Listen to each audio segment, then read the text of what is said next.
Yeah, so this here is a little bit more from that Glenwood unit I've been working on a while. It's all done now, but yeah, this piece here, it was a larger block for this unit anyhow. I think there might have been like 12 acres or 15 acres, something like that. So I got the main block done. And this is winter time, but we'd had kind of a favorable stretch of weather. It was dry, which is good because this last piece here was quite steep to the point where we didn't know if I was going to be able to get around on it, just in terms of being able to hold onto the hill. But it worked out well. The weather cooperated. We had it just right. I got all of that, and so this is the last little chunk of it. And again, it was kind of another one of these little oddball blocks.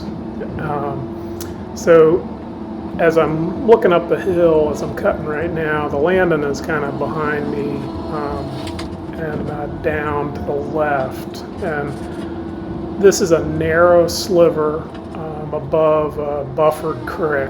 And really it's just a narrow sliver of wood. And there were a couple of fingers that reached up the hill that I had to chase, which was easier said than done, really. So I guess the thing I wanted to kind of talk about here was just how important I think it is to kind of get a feel for what you're going to be doing. I like to start early, so I'm cutting in the dark, and I just need to know what I'm doing before I get going, kind of figure out the problems, get a feel for what it looks like. So when I fire up and turn the lights on, I know what I'm getting into and how I'm thinking I'm going to attack it.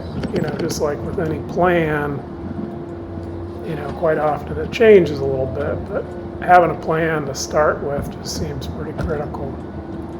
So this was pretty steep, in a drop down, like I said, to a buffer. You'll see it in a couple places, blue flagging down below me. And it was steep enough that I was really kind of concerned about being able to work my way, upstream, so to speak, because it was side hill. So the only way I really thought I could do it would be to kind of cut my way in on it. And that meant, climbing these little ridges and taking out these little fingers as I went in. Like right here, I'm kind of scratching and clawing, pulling my way up to get up to the top. And there were a couple places where the soil just didn't support me. I couldn't get up all the way. But you can see I'm trying pretty hard here. And to further complicate things, there were a couple pretty good sized trees, nice sticks, down quite low, quite close to the buffer line. And so it was a little challenging to get behind them to fall them. They were double cutters. And I knew that once I fell those, they would basically block, any access. So I had to work around those and keep it in mind that I was going to cut those at the end. So, at the end of the day before, I hiked up in here and kind of looked it over and figured out what I hoped might work, and hung some flagging, lots of flagging. I really like to be able to see it. And so today I was able to get into here, and that's just what I did. I worked my way clear up, got all the wood. I think you'll see at the end, there's one of those larger sticks that, I tip in, and it does, just kind of block the access. So yeah, it came out successfully. The weather played a big part in this, and if it had been pouring down rain, which by rights it should have been, being winter, but it wasn't. But if it had been raining, I probably wouldn't have been able to get it. It was dicey enough with that amount of side hill that it wouldn't have worked very well, if it worked at all. So anyhow, I just wanted to put a plug in again for that. I think personally that walking around in the daylight, getting an idea for what you hope might work, it just really pays big dividends for me.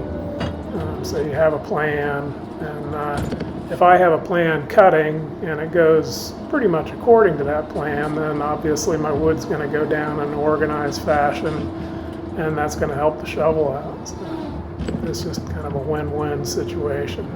Well worth the time it takes.